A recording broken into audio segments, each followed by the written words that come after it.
पुराने जमाने में किसी गांव में एक आदमी रहता था जिसने एक घोड़ा पाल रखा था। इस आदमी के 4 बेटे थे। बाप के लिए तो वो चारों ही बहुत प्यारे थे, लेकिन अक्ल के लिहाज से वो सब के सब आला दर्जे के बेवकूफ थे। जब वो आदमी मर गया तो उसके बेटों ने आपस में मशवरा किया कि बाप तो दुनिया से रुखसत हो गया, अब इस घोड़े को कौन पाले। उन्होंने मिलकर ये फैसला किया कि घोड़े को काट कर आपस में तकसीम कर लेते हैं और हर भाई के हिस्से में घोड़े की एक एक टांग आ जाएगी। लेकिन इनके लिए मसला ये बन गया कि घोड़े के बाकी जिस्म को कैसे तकसीम किया जाए। वो घोड़े के पास खड़े यही हिसाब किताब लगा रहे थे कि इसी दौरान एक शख्स वहां से गुजरा। उसने उन चारों भाइयों से पूछा, भाइयों, अब मैं किस बात पर इख्तिलाफ है? मुझे बताओ, मुमकिन है मैं तुम्हारे मसले का कोई हल निकाल सकूं। चारों भाइयों में से एक ने जवाब दिया, हम 4 भाई हैं, आप ही बताइए कि हम इस घोड़े को आपस में बराबर कैसे बांटें। इस शख्स ने कहा, ये तो बहुत आसान है।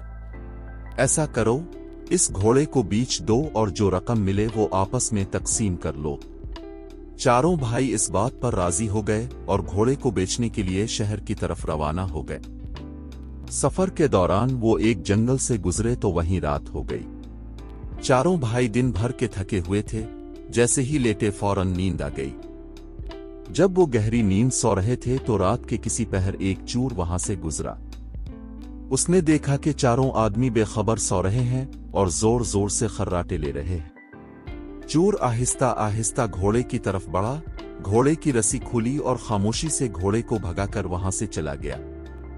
कुछ देर बाद एक भाई की आंख खुली तो उसने देखा कि घोड़ा गायब है। फौरन उसने दूसरे भाइयों को भी जगाया और बताया कि हमारा घोड़ा चोरी हो गया है।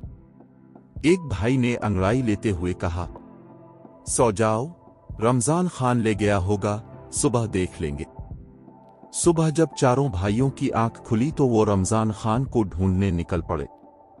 रास्ते में उन्होंने एक ऊंट के पांव के निशान देखे। एक ने कहा, ये देखो, ऊंट के पांव के निशान है। दूसरे ने कहा, भाई, ये किसी नर ऊंट के पांव के निशान है। तीसरा कहने लगा, ये ऊंट तो एक आंख से अंधा भी लगता है। चौथा बोला, रस्सी तोड़कर भागा होगा। फिर वो चारों आगे बढ़ गए। अभी कुछ ही दूर गए होंगे कि उन्होंने देखा एक शख्स परेशान हालत में आ रहा है। उसने उनसे पूछा, क्या आप लोगों ने यहां कहीं कोई ऊंट देखा है? एक भाई ने कहा, नर ऊंट था। दूसरे ने कहा, एक आंख से अंधा भी था। तीसरे ने कहा, रस्सी तोड़कर भागा था। वो शख्स कहने लगा, तुम बिल्कुल ठीक कहते हो। ये बताओ, ऊंट कहां देखा तुमने? चारों ने एक जबान होकर कहा, हमने ऊंट तो नहीं देखा, तुम आगे जाकर तलाश करो। वो शख्स कहने लगा, भाइयों, तुम्हारे पास ऊंट के मुतालिक इतनी सारी मालूमात हैं और फिर भी तुम इनकार करते हो, भला ये क्या बात हुई? हो सकता है तुम लोगों ने ही मेरा ऊंट चरा लिया हो। चलो बादशाह के पास चलते हैं, वही इस बारे में फैसला करेंगे। चारों भाई और ऊंट का मालिक बादशाह के दरबार की तरफ रवाना हो गए। रास्ते में जमीन पर उन्हें किसी इंसान के पांव के निशान नजर आए। एक भाई ने कहा, ये औरत के पांव के निशान है। दूसरे ने कहा, ये घर से नाराज होकर निकली है। तीसरे ने कहा, भाई, ये तो पेट से लगती है, यानी इसे बच्चा होने वाला है। बातें करते करते जब वो आगे बढ़े तो एक शख्स भागता हुआ आया। उसने पूछा, भाइयों, रास्ते में तुम लोगों ने किसी औरत को तो नहीं देखा? एक भाई ने कहा, वो जो नाराज होकर घर से निकली थी। दूसरे ने कहा, मेरे ख्याल में वो पेट से भी थी। तीसरे ने कहा, वो रात के वक्त घर से भागी थी। उसने कहा, हां, बिल्कुल दुरुस्त कह रहे हो। ये बताओ वो कहां है? चारों भाइयों ने फिर एक जबान होकर कहा, हमने तो उसे नहीं देखा, जाकर कहीं और तलाश करो। वो शख्स कहने लगा, मैं तुम्हारी बात पर कैसे यकीन कर लूं? तुम सब कुछ जानते हो और अब कह रहे हो कि हमें उसके बारे में कुछ मालूम नहीं। मेरी औरत यकीनन तुम लोगों के पास है। वो भाई कहने लगे, अगर तुम्हें हम पर शक है और हमारी बात पर यकीन नहीं तो आओ हमारे साथ बादशाह के पास चलो ताकि वो इस मामले का कोई फैसला करे। अब वो शख्स भी उनके साथ चल पड़ा। चलते चलते वो एक शहर में पहुंच गए। एक गली में उन्होंने एक शख्स से पूछा, ये रमजान खान का घर कहाँ है? उसने साथ वाले घर की तरफ इशारा किया। इसी वक्त एक घर से एक शख्स निकला और कहने लगा, मैं ही रमजान खान हूं, कहो क्या बात है? भाई कहने लगे, कल रात तुम हमारा घोड़ा ले गए थे, वो हमें वापस कर दो। रमजान खान कहने लगा, मैं अपने घर पर हूं, तुम लोग पागल और अहमक हो, भला मैं कैसे तुम्हारा घोड़ा ले गया? भाई कहने लगे, अगर तुम्हें इनकार है तो चलो बादशाह के पास। अब ये सब बादशाह के दरबार में पहुंच गए। बादशाह ने पूछा, तुम लोग यहां क्यों आए हो? क्या बात है? उन्होंने कहा, हम इंसाफ के लिए बादशाह के हुजूर पेश हुए हैं। फिर सब ने बारी बारी बादशाह को तमाम बातें बता दे। ऊंट के मालिक ने कहा, जनाब, इन लोगों ने पहले मेरे गुमशुदा ऊंट के मुतालिक तमाम बातें दुरुस्त बताईं और फिर कहते हैं कि हमने इसे नहीं देखा। ऊंट को चुराने वाले यकीनन यही लोग हैं, मुझे इंसाफ चाहिए। दूसरा शख्स कहने लगा, मेरी बीवी रात को घर से निकली है। इन लोगों ने इसके बारे में बिल्कुल सही मालूमात दी और साथ ही कहते हैं कि हमने इसे नहीं देखा। मेरी बीवी को अगवा करने वाले यही चारों हैं। बादशाह ने उन चारों भाइयों से पूछा, तुम लोग अपनी सफाई में क्या कहना चाहते हो? भाइयों ने जवाब दिया, हुजूर, रात को रमजान खान ने हमारा घोड़ा चोरी कर लिया। रमजान खान ने कहा, आली जा, मुझे इसके मुतालिक बिल्कुल इल्म नहीं, ये लोग बिला वजह मुझे पकड़ लाए हैं। बादशाह ने फिर पूछा, जब रमजान खान घोड़ा चोरी करके ले जा रहा था तो तुम में से किसी ने इसे देखा? वो भाई कहने लगे, हुजूर, हम में से किसी ने इसे नहीं देखा।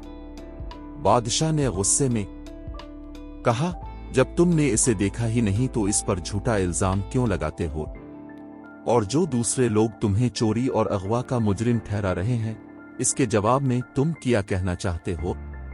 चारों बेवकूफ भाई बोले, हुजूर, ये लोग हम पर बोहतान लगा रहे हैं।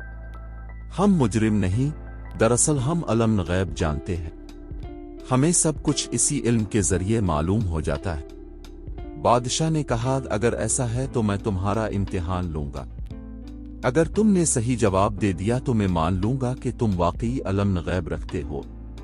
बादशाह ने एक अनार मंगवाया, इसे संदूक में रखवाया और पूछा, बताओ उसके अंदर क्या है? चारों भाई एक दूसरे का मुंह देखने लगे। बड़ा भाई बोला, कोई गोल गोल सी चीज है। दूसरा भाई बोला, इसके सर पर कोई छोटा सा ताज भी है। चौथा भाई बोला, क्यों ना साफ कह दें कि संदूक में अनार है। बादशाह को यकीन हो गया कि ये भाई सच्चे हैं और अलम गैब रखते हैं। उसने रमजान खान से कहा, उनका घोड़ा वापस करो और उसकी कीमत अदा करो। और बाकी लोगों से कहा, जाओ तुम अपना ऊंट और बीवी खुद तलाश करो। भाइयों ने रमजान खान से घोड़े की कीमत वसूल की और शहर के बाजार से भेड़ बकरियां खरीद ले। वो बड़े फख्र के साथ अपने गांव की तरफ रवाना हो गए। रास्ते में एक घना जंगल आया जहां दरख्तों का साया और ठंडी हुआ उन्हें नींद की तरफ खींचने लगी। वो सब बहुत थके हुए थे, इसलिए एक बड़े दरख्त के नीचे लेट कर सो गए। कुछ देर बाद एक भाई की आंख खुली तो उसने चौंक कर देखा कि बिक्री का एक बच्चा दरख्त पर चढ़ा हुआ है और भेड़ें मुंह हिलाती हुई एक दूसरे के साथ गोआ मशवरा कर रही है। वो फौरन अपने भाइयों को जगाने लगा और घबरा कर बोला, उठो उठो, बकरियां डंडे तोड़ रही हैं और भेड़ें हमें मारने का मंसूबा बना रही हैं। बाकी भाई हड़बड़ा कर उठ बैठे और बगैर कुछ सोचे समझे वहां से भाग निकले। वो भेड़ बकरियां वहीं छोड़ गए। दौड़ते दौड़ते एक भेड़ उनके पीछे आने लगी। एक भाई ने पीछे मुड़कर देखा, पत्थर उठाया और जोर से दे मारा। एक भेड़ तो मर गई, बाकी ने अपनी जान बचा ली। काफी दूर जाकर वो रुके। जब सांस बहाल हुई तो एक ने कहा, जरा गिनती करो, हम सब हैं भी या नहीं। एक भाई ने गिनती शुरू की, 1 2 3। अरे चौथा कहाँ गया? वो हर बार बाकी 3 भाइयों को गिनते और खुद को भूल जाते। बारी बारी सब ने गिनती की और सबको यही लगा कि उनका एक भाई गुम हो गया है। इतने में एक घड़ सवार वहां से गुजरा। उसने उनकी बातें सुनी, मुस्कुराया और कहा, अगर मैं तुम्हारी गिनती पूरी कर दूं तो मुझे क्या इनाम मिलेगा? भाइयों ने जवाब दिया, हम तुम्हारे गुलाम बन जाएंगे। घड़ सवार ने एक का हाथ पकड़कर गिनती की, 1 2 3 4। भाई हैरान रह गए और खुश होकर बोले, वाकई तुम बहुत अक्लमंद हो, हम अब तुम्हारे गुलाम हैं। घड़ सवार उन्हें अपने घर ले आया और सबको अलग अलग काम सौंप दिए। एक से कहा, तुम मेरी मां की खिदमत करो, ख्याल रखना इस पर मक्खी भी ना बैठे। दूसरे को हुक्म दिया, बैलों को खाना खिलाओ। तीसरे को फसल की कटाई का काम दिया। चौथे को भेड़ बकरियों की निगरानी सौंपी। जिस भाई को मां की खिदमत मिली थी, वो मक्खी उड़ाने के लिए एक डंडा लेकर बैठ गया। जब भी मां पर मक्खी बैठती वो जोर से डंडा मार देता। बूढ़ी मां दर्द से कराहती रही मगर वो भाई मुतमईन बैठा रहा। कई ज़रबों के बाद वो बेचारी जान से हाथ धो बैठी। जब वो बिल्कुल खामोश हो गई तो भाई ने समझा कि वो सो रही है और उस पर चादर डालकर एक तरफ जा बैठा। बैलों वाले भाई ने सोचा कि जानवरों को खिलाना बहुत मुश्किल काम है, इसलिए इसने बैलों को ज़बह करके उनके सर भूसे में दफन कर दिए ताकि वो खुद ब खुद खाते रहे। फसल वाले भाई ने सोचा कि गंदुम की कटाई और सफाई बहुत लंबा काम है, इसलिए जल्दी निपटाने के लिए इसने पूरी फसल को आग लगा दी ताकि गंदुम पहले से भुनी हुई हो जाए। चौथे भाई ने जब भेड़ बकरियों को देखा तो कुछ भूखे कुत्ते वहां आ गए। वो समझा कि शायद गांव वालों ने कुत्तों को खाना नहीं दिया, इसलिए वो भेड़ें खा रहे। उसने रोकने के बजाय कहा, चुल्लू खैर है, अल्लाह की रजा। जब घर सवार वापस आया तो सबसे पहले मां के कमरे में गया। देखा कि वो चादर के नीचे खामोश पड़ी है। जब चादर हटाई तो इसका चेहरा खून में लथपथ था। वो गम से रो पड़ा। फिर वो बैलों के पास गया तो देखा कि उनके कटे हुए सर भूसे में दबे हैं। उसका गुस्सा और बढ़ गया। फसल की तरफ गया तो वहां सिर्फ राख मिली। भेड़ बकरियां भी गायब थीं। चारों भाइयों की बेवकूफियां देखकर वो सर पकड़कर बैठ गया, मगर फिर इसने दिल पर काबू पाया और कहा, खैर तुम लोग वैसे ही नादान हो, मैं मुआफ करता हूं। उसने हुक्म दिया, जाओ कब्रिस्तान और एक ऐसी कब्र खोदो जो कान के बराबर गहरी हो। वो कब्रिस्तान पहुंचे। एक भाई ने बेलचा मारा तो दूसरे भाई ने अपना कान वहां रख दिया और बोला, ये कब्र तो कान से ज्यादा गहरी हो गई है। उन्होंने सोचा कि घर सवार पहले ही हमसे नाराज है, अगर कब्र ज्यादा गहरी हो गई तो वो और भी नाराज हो जाएगा। चुनांचे उन्होंने कब्र वहीं छोड़ दी और ये समझकर घर वापस आ गए कि कब्र बन चुकी है। जब घर सवार ने उन्हें इतनी जल्दी वापस आते देखा तो हैरान हो गया और पूछा, क्या तुमने कब्र खुद खोदी है या वैसे ही वापस आ गए हो? वो भाई कहने लगे, जनाब ये कब्र तो ये कोई मुश्किल काम नहीं था, हम तो कब्र खोद कर भी आ गए, में तो खासा वक्त लगता है, मालूम नहीं तुम लोगों ने इतनी जल्दी कब्र कैसे खोद ली। चलो मेरे साथ, मुझे दिखाओ। जब वो सब दोबारा कब्रिस्तान पहुंचे तो कब्र तलाश करने लगे, मगर वो कहीं नजर ना आई। तलाश करते करते काफी वक्त गुजर गया। आखिरकार एक भाई बोला, जनाब ये देखें, ये कान के बराबर कब्र। घुड़सवार गुस्से से बोला, अरे नादानो, मैंने कान की तरफ इशारा करके गहराई बताई थी, ये तो महज एक माठी भर गड़ा है।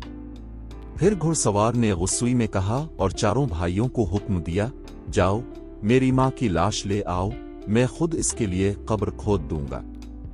चारों भाई फौरन रवाना हुए और मारदे बुढ़िया को चारपाई पर रखकर दौड़ते हुए कब्रिस्तान की तरफ चल दिए, लेकिन रास्ते में कहीं वो बुढ़िया चारपाई से गिर गई और उन बेवकूफों को खबर तक ना हुई। जब कब्रिस्तान पहुंचकर उन्होंने चारपाई रखी तो एक दूसरे का मुंह तकने लगे। घुड़सवार ने गुस्सुई से पूछा, मेरी माँ कहाँ है? उन्होंने घबराकर जवाब दिया, जनाब, हम लाश लेकर ही तो आ रहे थे, मगर वो रास्ते में कहीं भाग गई। अब हम यहां पहुंचे हैं तो देखा कि चारपाई खाली है। घुड़सवार का माथा ठनका। ये कैसे मुमकिन है कि एक मार्दे भाग जाए? फिर वो गुस्सुई से बोला, जाकर मेरी माँ को जिस तरह भी हो तलाश करके लाओ, वरना इसकी जगह तुम चारों को यहां दफन कर दूंगा। चारों भाई फौरन दोबारा तलाश में निकले। अभी थोड़ी ही दूर गए थे कि उन्हें एक बुढ़िया लकड़ियां चुनती नजर आई। उन्होंने फौरन इसी पर इल्जाम धुरा, तुम यहां लकड़ियां जमा कर रही हो और उधर तुम्हारा बेटा हमें जिंदा दफन करने की धमकियां दे रहा है। फिर बगैर कुछ सोचे समझे चारों भाइयों ने इस बेगुनाह बूढ़ी औरत को जबरदस्ती पकड़ा और चारपाई पर लिटा दिया। वो बेचारी चीखती चलाती रही, हाथ पांव मारती रही, मगर किसी ने ना सुनी। वो उसे लेकर सीधे कब्रिस्तान पहुंच गए और घुड़सवार से कहने लगे, ये लो अपनी माँ, अब उसे संभालो। हम तो मुफ्त में बदनाम हो रहे हैं। ये भी आने का नाम नहीं ले रही थी, इसलिए हम उसे जबरदस्ती उठा लाए हैं। जब घुड़सवार ने इस बूढ़ी औरत को देखा तो हैरान रह गया। वो औरत बुरी तरह रो रही थी और सहमी हुई थी। घुड़सवार फौरन समझ गया कि मामला क्या है। उसने इस बेगुनाह औरत से मुआफी मांगी और कहा, इन नादानों ने मेरी माँ की लाश कहीं गुम कर दी है और तुम्हें उठा लाए हैं। मैं तुमसे दिल से माजरत चाहता हूं। फिर वो खुद निकला और कुछ देर तलाश के बाद अपनी माँ की असल लाश ढूंढ लाया और इसे इज्जत व एहतराम से दफन किया। घुड़सवार उन चारों बेवकूफ भाइयों की हरकत से सख्त तंग आ चुका था। आखिरकार उसने उन सब को धक्के देकर अपने घर से निकाल दिया और हमेशा के लिए इनकी खिदमत से आजाद हो गया।